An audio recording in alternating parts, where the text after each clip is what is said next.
वापस से वो बचपन नहीं जीना चाहती हूँ, क्योंकि जब वो मुझे बुली करते थे ना, उन्हें मजा आ रहा होता था पर मुझे नहीं आ रहा होता था। मैंने बोला मुझे सिंगर बनना है, मैं ना सिंगर बनूंगी।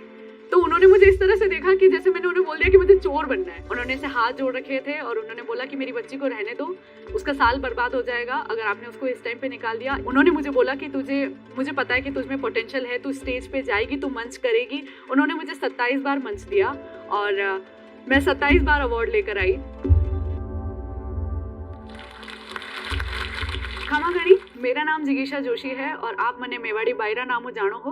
मु आपणा आणि गौरवशाली देश भारत रा एक वीर भूमि जो जने कहेवे है राजस्थान। मणी में एक नान्योक सो नगर है जनो नाम है श्रीनाथद्वारा और मु वटाऊ आई हूँ, मु नाथद्वारा रही हूँ और आप सबरी बेटी हूँ। आप मने मेवाड़ी बायरा नामो जाणो हो और मारो काम है मेवाड़ी में आपने हसाणो। और अटे जतरा भी लोग मने हुण रहा है, मु जाणू हूँ कि सबने राजस्थानी नहीं आवे है। तो अबे अगली जो कथा है हमारी वो मैं अबे हिंदी में आपने बताऊंगा। और मम्मी गवर्नमेंट टीचर हैं तो वो चाहती थी कि हम, क्योंकि वो सरकारी स्कूल में पढ़ी हैं, तो वो चाहती थी कि हम एक प्राइवेट स्कूल में पढ़ें और हम बहुत अच्छी इंग्लिश बोलें, हम बहुत ही आगे बढ़ें। तो उन्होंने मुझे टॉप इंग्लिश स्कूल के अंदर डाला था। तो वहाँ के जो बच्चे थे वो काफ़ी अंग्रेजी में बात किया करते थे, लेकिन मुझे वो बहुत ही कम आ पाती थी। और जब मैं हिंदी के अंदर मेवाड़ी शब्दों को मिक्स करके जब हिंदी बोला करती थी तो वो उन्हें बहुत अजीब लगता था, क्योंकि मेरा वेट बहुत कम था और मैं जब बोलने में भी मेवाड़ी भाषा को इस्तेमाल ज्यादा किया करती थी। तो इन सब चीजों की वजह से मुझे उन बिजनेस पर्सन्स के बीच में मैं अकेली एक सी बच्ची बच गई थी, जो उनकी जो खूबसूरती का जो एलिजिबिलिटी जो होती है ना उनकी, उस पर मैं नहीं पहुंच पा रही थी। तो उस वक्त क्या हुआ कि उन्होंने मेरा नाम रख दिया था, क्योंकि बच्चों को बहुत शौक होता है ना ऐसे एक दूसरे का मजाक उड़ाना। और जैसे मेरे भी सारे दोस्त अगर बात करते हैं ना कि मैंने स्कूल में ये किया था, मैंने स्कूल में वो किया था, मेरे पास बताने के लिए कुछ ऐसा खास नहीं होता, क्योंकि मुझे सिर्फ डर लगा रहता है कि मैं वापस से वो बचपन नहीं जीना चाहती हूँ। क्योंकि जब वो मुझे बुली करते थे ना, उन्हें मजा आ रहा होता था पर मुझे नहीं आ रहा होता था। मैं बहुत अजीब सा फील किया करती थी उस वक्त। और उन्होंने मेरा नाम रखा फिर कि मेरे फेशियल हेयर्स भी बहुत ज़्यादा थे, मेरे बॉय कट बाल रखती थी मम्मी, तो मैं छोटा सा लड़का ही लगा करती थी। तो तब उन्होंने मेरा नाम रख दिया था कि तुम मुच्छड़ हो, तुम हड्डियों का ढांचा हो, इस तरह से। तो मैं लेयर्स पे लेयर्स कपड़े पहना करती थी तब, कि मैं ना उनके बीच में मैं एक्सेप्ट होना चाहती थी। मैं भी चाहती थी कि मैं फर्स्ट आऊँ, लेकिन मुझे पता था कि मैं पढ़ाई में बुक्स मैं बुक्स के लिए हुई नहीं, मैं पढ़ाई कितनी भी कर लूँ मुझसे नहीं हो पा रही थी। तो 8th क्लास की बात है, मैंने उसमें 5 सब्जेक्ट के अंदर मैंने फेल किया। तो हाँ, मैंने फेल किया। और जब मेरी मम्मी का इतना ज़्यादा जो पेमेंट है वो सारा फीस के अंदर जा रहा है, मम्मी 20,000 कमा रही है तो 10,000 मेरे और मेरे भाई की फीस के अंदर लगा रही है। तो उनसे मैं ये नहीं जाके बोल सकती थी कि मम्मी फेल हो गई। और मेरी मम्मी को ये था कि चाहती थी वो कि हमारे बच्चे आगे बढ़े, क्योंकि उनकी स्टाफ की जितनी भी लेडीज थी उनके बच्चे मेरी स्कूल के अंदर पढ़ रहे थे। तो एक कंपैरिजन हो ही जाता है, अगर मम्मी ना भी करें तो भी एक कंपैरिजन सामने आ ही जाता था कि उनका बच्चा इतना पढ़ रहा है। वो है ना शर्मा जी का बेटे के इतने नंबर आए, तुम्हारे नहीं आए। तब मेरी मम्मी ने मुझे आके बोला था कि तुम्हारे ऊपर भी मैं उतने ही पैसे खर्च कर रही हूँ, तुम भी वही रोटी खा रहे हो और तुम्हारे ऊपर भी उतने ही पैसे खर्च हो रहे हैं, फिर भी तुम नंबर नहीं ला पा रहे हो और वो लेकर आ रहे हैं। तो ये बात मुझे बहुत बुरी लगती थी। तो ऐसा किसी को नहीं करना चाहिए, लेकिन मैंने क्या किया कि झूठ बोलना स्टार्ट कर दिया। मैंने बहुत झूठ बोला है। मैं सिर्फ उन्हें सैड नहीं करना चाहती थी, इसलिए मैंने उन्हें बहुत झूठ बोला। मैंने अपने 8th क्लास के रिजल्ट के अंदर अपने नंबर बढ़ा के और फिर उन्हें बता दिए, जो आप प्लीज कोई मत करना, बहुत गड़बड़ हो जाती है आगे जाके। मैंने ऐसा किया और मैंने 8th में झूठ बोला। फिर मैंने 9th में भी अपने नंबर्स, मैं फेल हो गई थी, फिर भी मैंने बहुत ज्यादा नंबर बढ़ा के बताए। तो मम्मी को बिल्कुल ऐसा लगने लगा कि ठीक है मेरी बच्ची अच्छा कर रही है। तो उन्होंने मेरे स्कूल में आके कभी पूछा नहीं कि ठीक है अगर बहुत अच्छा बच्चा कर रहा है तो स्कूल में आके क्यों पूछेंगे। और मैंने भी कभी उन्हें मौका नहीं दिया कि मैं स्कूल में उन्हें, अगर पेरेंट्स को बुला भी रहे हैं तो भी मैंने उन्हें नहीं आने दिया कभी भी। और ऐसे करके 9th निकला और 9th में मुझे पूछा कि मेरी एक बड़ी बहन ने, उन्होंने मुझसे पूछा तुझे बड़े होके क्या बनना है। क्योंकि मुझे पता था मैं स्टडीज में बहुत अच्छा नहीं कर रही हूँ, तो मुझे पता था कि शायद मैं आर्ट में जाऊंगी। और मेरी दीदी ने जब मुझसे पूछा तो मैंने बोला मुझे सिंगर बनना है, मैं ना सिंगर बनूंगी। तो उन्होंने मुझे इस तरह से देखा कि जैसे मैंने उन्हें बोल दिया कि मुझे चोर बनना है।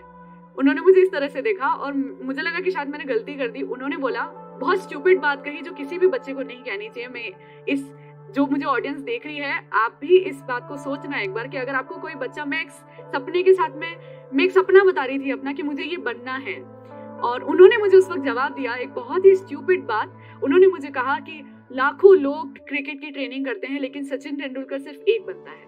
और लाखों लोग गाते हैं, रोज हर एक घर के अंदर कोई गा रहा है, तुम जैसे बहुत हैं जो गा रहे हैं, तुम में कोई स्पेशल बात नहीं है कि तुम वो एक लता मंगेशकर बनोगी। तो उन्होंने मुझे ये बात कह दी और मुझे सिखाया गया है कि जो बड़े कहते हैं वो सही है, उन्हें ज्यादा पता है, तो मैंने मान भी ली। और लेकिन मेरा मन वो नहीं मान रहा था क्योंकि मैं गाती थी और मेरा सिलेक्शन हो रहा था, तो मैं क्यों छोड़ दूं उस चीज को। तो कुछ दिनों के बाद में मेरी बारी आई और मुझे ऐसा कहा गया कि तुम प्रेयर गाओगी। और हमारे स्कूल के अंदर 700 लोग एक साथ ऐसे प्रेयर करते थे। तो जब प्रेयर की बारी आई, मैं वहां पे खड़ी हूँ सामने, और सामने खड़ी खड़ी जब मैं प्रेयर गा रही हूँ, मैं अटक गई। जैसे होता है ना, attention stand at ease attention, और मैंने उल्टा बोला।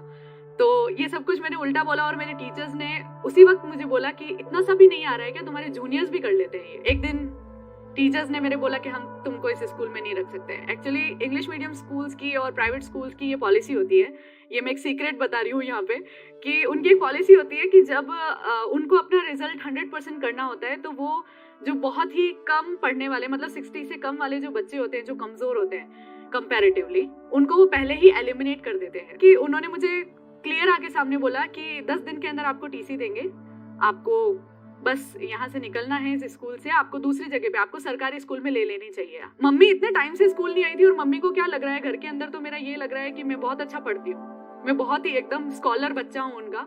और फिर जब पता चला कि नहीं हूँ, मैंने एक दिन, मैं 10 दिनों के बाद जब रोज स्कूल जाती थी और स्कूल से निकाल रहे थे, फिर भी मैं स्कूल जा रही थी, मैंने 10 दिनों के बाद मेरी मम्मी को बताया कि मम्मी निकाल रहे हैं अब। और मैंने जो भी बोला सब कुछ झूठ बोला। तो झापट पढ़नी थी, पता था मुझे, तो पढ़ी।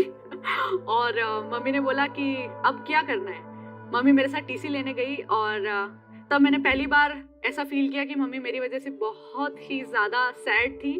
वो स्कूल में गई, वो प्रिंसिपल सर के सामने खड़ी थी, उन्होंने ऐसे हाथ जोड़ रखे थे और उन्होंने बोला कि मेरी बच्ची को रहने दो, उसका साल बर्बाद हो जाएगा अगर आपने उसको इस टाइम पे निकाल दिया, इसको इस टाइम पे कहाँ पे मैं लेके जाऊँगी। तो वो ऐसे हाथ जोड़ के खड़ी थी और मैं उस टाइम, मेरा दिल टूट रहा था कि ये मैंने क्या कर दिया। तो उनका डिसाइडेड था, उन्होंने बोला कि हम लोग आपको एक डील करते हैं कि हम एक फेक रिजल्ट बना के देंगे आपका। और उन्होंने वो फेक रिजल्ट बनाया, उन्होंने बोला कि हम इस फेक रिजल्ट से आपका कहीं और एडमिशन हो जाएगा, तो हम वैसा रिजल्ट आपको बना के देंगे। हालांकि मैं पूरी तरह से 11th में फेल की थी, लेकिन अभी भी मेरे पास में वो रिजल्ट पड़ा है जिसके अंदर मेरे 58% पड़े हुए हैं। तो वो एकदम बिल्कुल फेक रिजल्ट है वो, और मेरी मम्मी को वो दिया उन्होंने। मैं बाहर गई, उन्होंने जब मेरी मम्मी ने ट्राई किया कि फिर भी मुझे प्राइवेट स्कूल के अंदर ही मौका मिले वापस से, वो दूसरी स्कूल में रोज जाती रही, किसी ने एडमिशन नहीं दिया क्योंकि सबको इस फेक के बारे में पता था कि ये रिजल्ट फेक है। ऐसा क्योंकि सबका पॉलिसी होती होगी, मुझे नहीं पता है, लेकिन उस टाइम पे उन्होंने मुझे एडमिशन नहीं दिया।